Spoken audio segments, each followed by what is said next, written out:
What do we have here? I have no idea. Okay, these are German helmets. What are the spikes for? Oh, they put the helmets on their head, they'd bend over and run into people. That's how they fought wars. It's really cool. It's a cool sports collectible. It's a cool book. And where was this printed? It was printed in the States? It's actually printed in 1834 in Boston. It actually has a wonderful illustration of children playing on the Boston Common, the actual game of baseball. Then comes the first real customer. A man walks in with an 1861 half-eagle gold coin passed down from his grandfather. Rick immediately perks up. That's cool. Civil War era gold. The guy explains it might have a C mint mark. Charlotte Mint. Rick's eyes widen like a slot machine. Now that's rare. Corey interrupts. Stop touching it! Classic Corey, always the fun police. Rick explains if it's authentic, this could be a 5-figure find. Heather, how are you? I'm doing great. I have an 1861 coin that my grandfather gave to me before he passed away. Okay. Yeah, it's an 1861 half eagle. It's definitely cool, man. You have to realize it was finally that period we were getting away from all these foreign coins. Believe it or not, up through the 1860s, Rick dives into a mini history lecture. Back in the 1860s, America still used English and Spanish coins, but Charlotte minted its own from local gold. These were mostly melted down overseas for trade, making surviving ones super rare. The seller's not sure what to ask. Rick warns, it's one of the most counterfeited coins in US history. Still, he can't hide the excitement. He calls for Mike, his coin expert, to verify the piece. Cue the suspense. you know why they call it a half eagle? No, I don't. Okay, well, it's a $5 gold piece, and our standard gold coin was the eagle. That's what everyone called it, and that was a $10 gold piece. Oh, okay. The incredible cool thing is, generally, you never see one with a C on the back of it. While Rick's waiting on Mike, another seller walks in with antique whiskey bottles. One's cobalt blue and gorgeous. The other's a decanter with purple glass. They're hand-blown, she says proudly. Rick's impressed. Casper's Whiskey, post-Civil War era. He explains they were the Sears of whiskey, selling mail-order jugs. Turns out blue glass bottles were super rare. This is liquid gold for bottle collectors, minus the liquid. Hey, how's it going? Good. Have some bottles for you. All right, sweet, but nothing in them. I hope he's ready to negotiate because I love my bottles and I don't want to give them up for nothing. Oh, we have Casper's Whiskey, made by honest North Carolina people. It's definitely cool, man. The seller wants $500 for one. Rick spots a small chip and drops his offer to $250. She insists it's mold damage. That's not part of the mold, Rick says flatly. They go back and forth. $325, $300, deal. She laughs. I'm gonna buy more bottles. Rick smirks. Of course you are. Nothing like trading 100-year-old whiskey bottles for the modern kind. It's well over 100 years old. It's hand blown. Now, did you know that the purple glass, why it turns purple? Why is that? Because magnesium was taken out of it in the 1900s, and they put sulfur in it. After that, they don't turn purple no more. Sun's what turns it purple.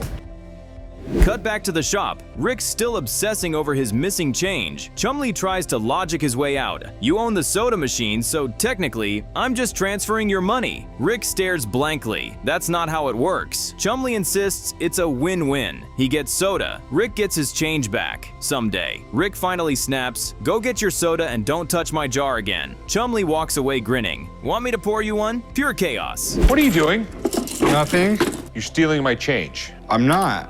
I just took some change out to get a soda from the soda machine. That's taking my change, chum. You don't understand. Here, let me explain it to you a little more simple. You actually own these soda machines. You own the change. Mike the coin expert finally arrives. He confirms it's a Charlotte minted half eagle. Philadelphia made over 700,000. Charlotte? Just a fraction of that. The seller's stunned. Rick can barely contain himself. Mike inspects the C under magnification. No tool marks, no signs of tampering. It's authentic. Rick grins ear to ear. Mike drops the bomb. In this condition, worth around $15,000. The seller nearly faints. A guy brought in an extremely rare 1861 half eagle. That is, if it's one of the few minted in North Carolina. So I called in my coin guy, Mike, to take a closer look, just to make sure it's not a counterfeit. What's up, Rick? 1861 Charlotte. That's a rare one. 1861 Philadelphia. There was over 700,000 of those. We're talking $500-600. Now it's negotiation time. Seller shoots high, $12,000. Rick, ever the realist, starts at $7,500. The seller counters $9,500. Rick shakes his head. I've got to send it for grading. If it's cleaned, I eat the loss. He bumps up to $8,000, not a penny more. The man agrees. Boom, deal done. Seller leaves thrilled, planning to remodel his house. Rick just added a small fortune to his collection, 1 coin at a time. So what's it worth? In this condition, I would say on a good day, you could get about $15,000 for this coin. 15? So me having this in my pocket earlier was not a good thing then. Not so much. Duly noted. All right, beat it, Mike. Hey, nice to meet you. No, hey, thank you. Yeah, thank you so much. Good luck, guys. Next up, Chumlee's turn. A guy brings in a Dr. J signed game-used sneaker from the 1970s, size 16. Chumlee's amazed. I could live in that thing. The seller says he got it personally after meeting Julius Erving while driving the 76ers team bus. There's even a photo of them together. He wants $2,000. Chumlee's interested but skeptical. It says Julius Erving, not Dr. J. Could be real, could be fake, could be both. What's up, dude? I have here a one-of-a-kind item. It's a Dr. Julius Erving signed game-used sneaker from the 1970s. Oh, right there, huh? Yep. Dude, I could trace over this for you and make it darker. Please don't do that. Okay. The seller swears it's authentic, though he has no paperwork. Chumlee says, if it's game-worn, that's worth thousands. If it's not, it's worth lunch money. He calls in Steve Grad, their autograph expert, to verify. While they wait, Rick's still losing his mind about his missing change. Corey admits he took 65 cents and even left an IOU. Rick's face is priceless. That's stealing. The old man butts in. You should be proud, son. He left a note. This is a picture of when Dr. J and I met. The interesting thing is, coming out of high school, he wasn't even recruited. I mean, he just literally enrolled at UMass and just started dominating. When Dr. J was in school, he was averaging 32 points and 20 rebounds a game, and that was unheard of. The family argument goes full sitcom. Rick rants about boundaries. Corey defends himself, and the old man casually admits he'd steal from the jar too. If I wanted a soda, I'd tap your piggy bank in a heartbeat, and I wouldn't leave an IOU. Rick groans. Unbelievable. Corey jokes, so the rule is, the jar's fair game? Rick just sighs, utterly defeated. Pawn shop anarchy achieved. I owe you 65 cents. Is this a joke? Rick, I got a business around here. I ain't worried about your damn piggy bank. I've collected change like this for years, and now every time I go to put change in it, there's less change in it. I'm not your piggy bank keeper, son. Back to Chum and the shoe. Steve Grad arrives and immediately goes full expert mode. Dr. J revolutionized basketball, he says. He checks the ink, flow, and compares the autograph to authentic samples. It's live ink, perfect overlap, correct J. He confirms it's real. However, he can't say it's definitely game used. Value, around $400 to $500. Chumlee looks disappointed but polite. Thanks, Steve. Appreciate it. A guy came in with a signed Dr. J basketball shoe from the 70s. It could be a sweet investment. Now Steve's here to take a look. What you know about Dr. J? I know a lot about Dr. J. I mean, really one of the greatest nicknames of all time. I mean, he revolutionized the game of basketball. Just absolutely ferocious dunker. Jordan took a lot of his game from Julius Erving. Chum offers the seller $400. The guy won't budge under $800. Chumlee pushes for $500, but no deal. The seller smiles. I'll give it to my grandson. Chum shrugs. Cool, at least it stays in the family. Another missed opportunity, but at least Chum didn't buy a fake shoe this time. Progress, people, progress. You have the same Dr. J stamping, which you could see on here. So that's kind of a good sign to tie these two things together when you're looking at the game used item. But you know, you look at the bottom, there's really not a lot of use on this. Could these be game used? It's possible. Could I go on a limb and say that? In the final scene, Rick returns to find a new piggy bank, an actual pink pig. The old man and Corey are grinning like kids on Christmas. Where's my jar? Rick yells. Corey smirks. We used your money to buy you the new one. The old man adds, it's custom made. Look at the back. Rick flips it over. Little Ricky's piggy bank. His face says it all. Pure defeat. What's going on, son? Oh, nothing. Where's my jar? Where's my jar? Should be right there. It's not my jar. This is a bad joke. I think it's a good joke. I had nothing to do with it. Oh, why do I find that hard to believe? Could you just be appreciative? It's really hard to steal money out of one of those. You have to break it open. Rick mutters thanks, but demands, now where's my money? The old man hands him Corey's IOU note. You can start with this. Rick walks off fuming while Corey grins. You're welcome, Dad. The old man calls out. Piggy male menopause. That's what they call it. Fade out. Honestly, funniest ending in ages. Justice for Rick's change jar, or what's left of it. So you can get started. Got that for you. What's that? That's the IOU I had, the other one. Anyways, Pops, you're welcome. Yeah, enjoy, son. Whatever. You gonna go find a new hiding spot? Bye, Piggy. We open with a man holding something that could change military memorabilia history, a photo album from General George Patton himself. His grandfather served with Patton and took classified photos during World War II. One copy went to the Patton family, one to the War Archives, and now this one shows up at the pawn shop. Rick is buzzing. Hey, how's it going? What do we got here? Got a George Patton photo album, World War II. Where in the world would you get this? My grandfather was assigned to Patton for 3 months during World War II. So your grandfather was a photographer, or? He was a photographer, yes. It's my understanding there's 3 of these books. We have one, the Patton family has one, and there's one in the National War Archives. Rick flips through the album like a kid on Christmas morning. Eisenhower, de Gaulle, even classified photos from the Battle of the Bulge. The guy wants $10,000, but Rick's no fool. He needs to know it's authentic. So he calls in his expert buddy Dana to dig in and separate military gold from glossy photocopies. He was always getting in trouble. He was visiting a field hospital, and there was a private, and he had no physical injuries, and they asked him what was wrong with him, and he said he had battle fatigue. And he slapped him because he said he wasn't honorable or anything like that when other guys were going out in the field and dying. Real opinionated guy.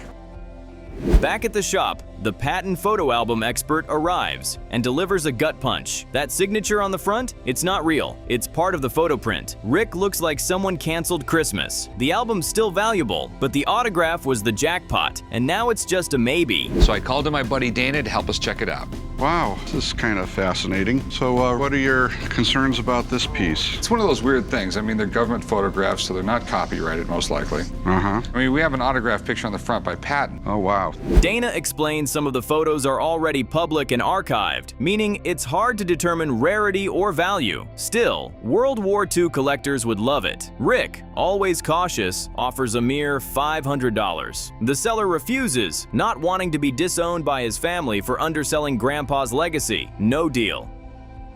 At this point, he's wearing 4 stars. He went from being a 3-star general to a 4-star general during this period of time. As far as the value of the images, starting with the first one that is signed in the photograph, I need to make sure that it's actually signed by him, because if this is real, this is worth a ton of money. Next up, a man walks in with a luxury 1800s French travel kit loaded with sterling silver. We're talking razors, bottles, brushes, everything you'd need if you were traveling first class by horse and boat. Rick is stunned, especially when he realizes it's 950 grade French silver. Yeah, not your average toiletry bag. Hey, how you doing, sir? What can I help you with? Got this old travel kit. That there be a lot of silver.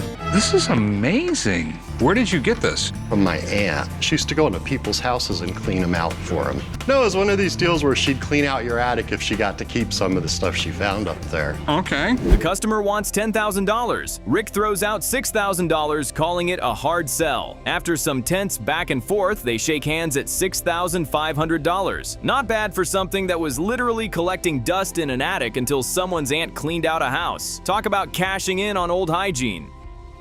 How much did you want for it? Give me $10,000 and we'll make a deal. I'm not thinking that high. I'll go 6. A lot of the times I buy things and I break them up.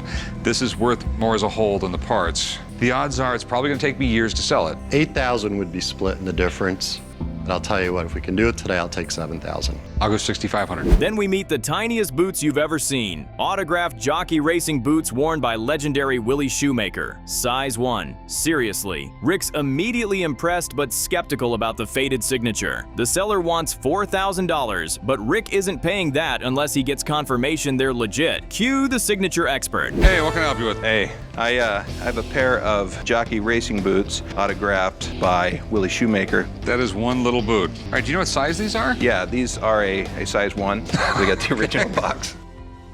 In comes Drew, the autograph forensic master. He examines the pen strokes like a CSI detective, figures out the S is authentic, notes every pen lift, and finally declares it's real. Race-worn and signed. The value could be huge, but the faded ink is a problem. Cue Rick's lowball instincts. If these were like race-worn, that's going to jack the value of it quite a bit. But all I can really do is study the signature and we'll see if it's authentic or not. Okay, we'll see, see what we got. Okay, very good. Yeah, you can see it was done with a felt tip pen, probably black. black. It's probably mostly soaking into the leather. He writes his capital S like a figure 8 almost design. It's very artistic design, and it goes right into the H. The negotiation is rocky. The seller starts at $1,250 after the expert's approval. Rick counters with $500. They go back and forth, and even though the seller begs for $800, Rick holds firm. Eventually, the seller gives in at $500. Defeated, but realistic. Sometimes the market just doesn't care about tiny shoes. So where did you get all this stuff? I bought a business and they were just stored there. Are most of them full? I legally can't sell you anything that's full, so most of them are empty. And it looks like they're mostly Jim Beam. Bars would buy these things, they'd display them. Suddenly, Rick and Corey hit the road to look at something wild. 175 collectible liquor decanters. This woman has an entire garage packed with them, sorted into categories like animals, states, war history, and Greek mythology? It's like a bourbon-themed museum exploded. Jim Beam really liked that because right in the center of the bar, proudly displayed, was a Jim Beam bottle. Jim Beam has been making bourbon whiskey since 1795. But in the 1950s, they discovered the perfect sales gimmick, collectible decanters. And it looks like this woman has them all. She wants $4,500, claiming one decanter alone is worth $1,200. Rick's having none of it. He offers $500 for everything. The woman tries to meet in the middle at $600. Rick grumbles but agrees. Corey just looks exhausted thinking about boxing them all up. This is an amazing collection. There's definitely a huge market for decanter bottles, but people just don't pay a lot for them. The only way I'm sure I can make a profit is if I only buy them for a few bucks a piece. So what do you want to do with all these? I'd like to sell them. And how much were you looking to get out of them? I think a fair price to ask is $4,500. Then it gets even wilder. A man strolls in with a bulletproof vest, complete with trauma plates. Rick jokes about whether it's been used. Turns out, the seller just upgraded to a newer model and wants to offload this one. Nothing says pawn shop like casually selling body armor. How can I help you today? I have a bulletproof vest with an inner and outer carrier and 2 trauma plates. Do you ever get to use this thing? Yeah, I use it for work. No, I mean use it. No. Rick breaks out the Kevlar knowledge. Who knew it was originally for tires? He checks the expiration. Yes, these things expire like milk, and agrees to $150. The guy wanted $300 but walks away happy, and hopefully not shot.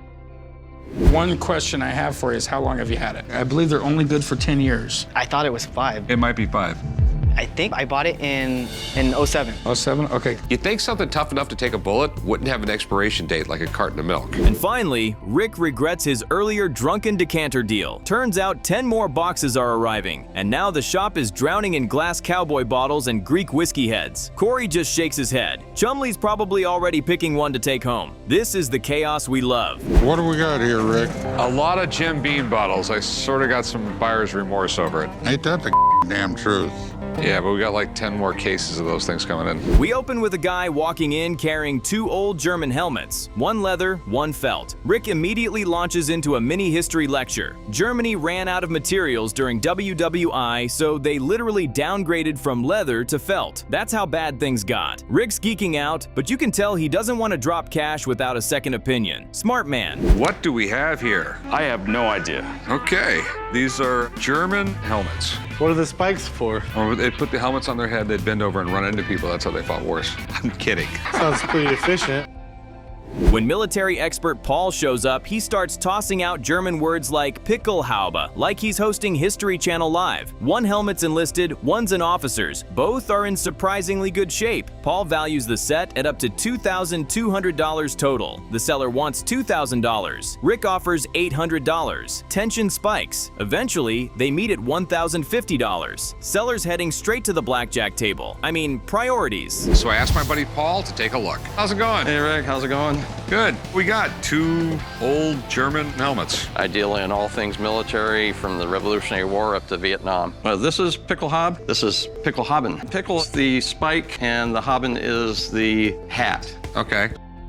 Then we get a strange piece of history, a World War II blood chit, basically a silk patch promising a cash reward to anyone helping downed American pilots. It's got 9 languages printed on it, and Rick confirms it's real. Problem is, they made tons of these, so the rarity isn't there. Seller wants a couple $100. Rick starts at $40. Oof. Hey, how can I help you? Hey, how you doing? Just thought you might want to take a look at this. They belonged to my father. He was in World War II. They issued it to the air crews in case they had to ditch in enemy territory. Yeah, blood chit. Did you say bull?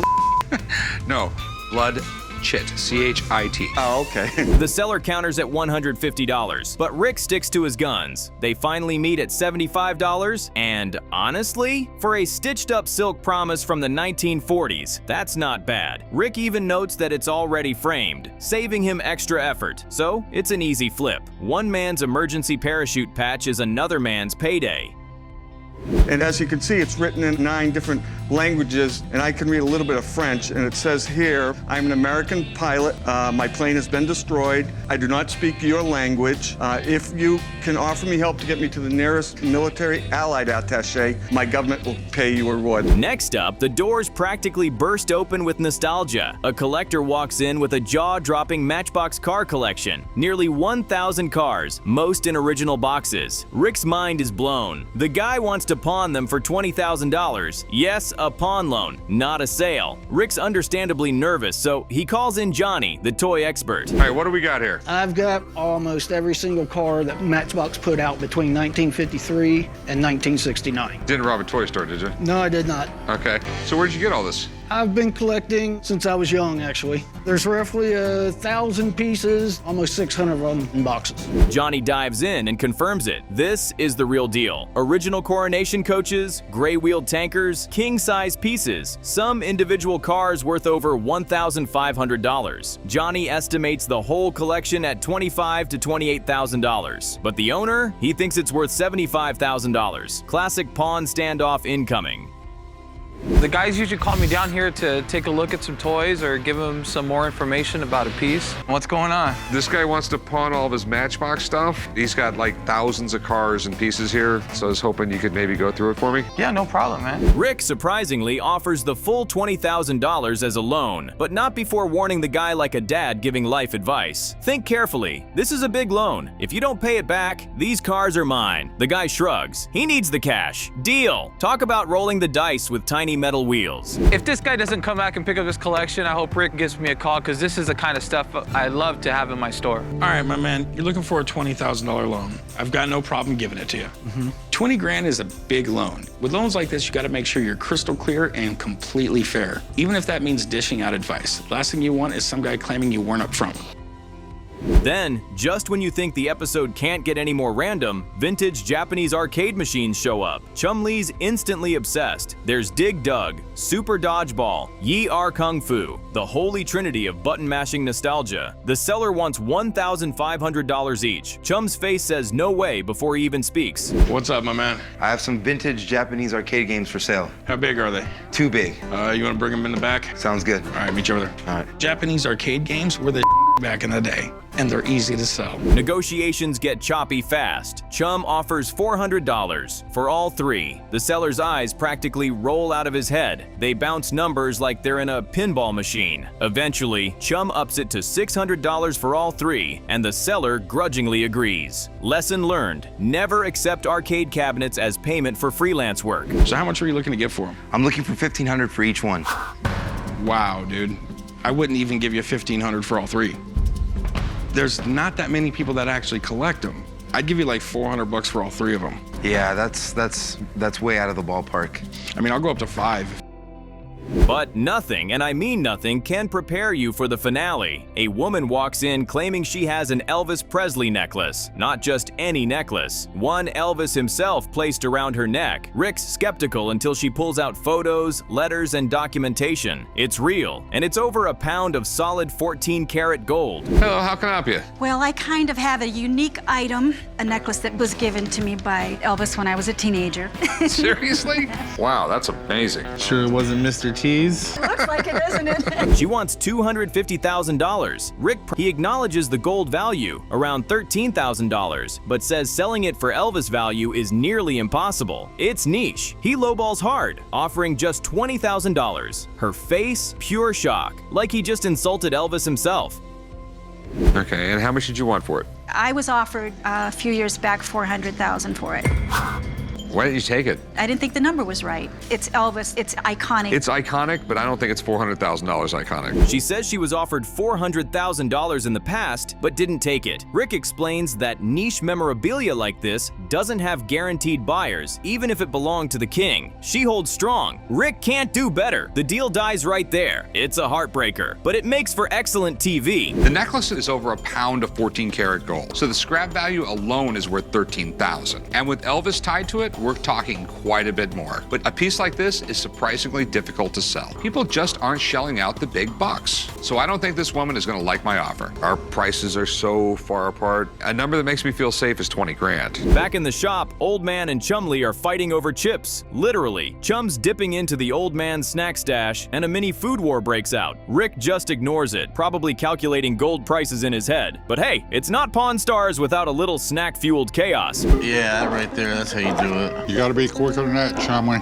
Just leave it alone, Chumlee. And this is mine. I'm taking it. Man, just dip your chip into this and get out of here. All right.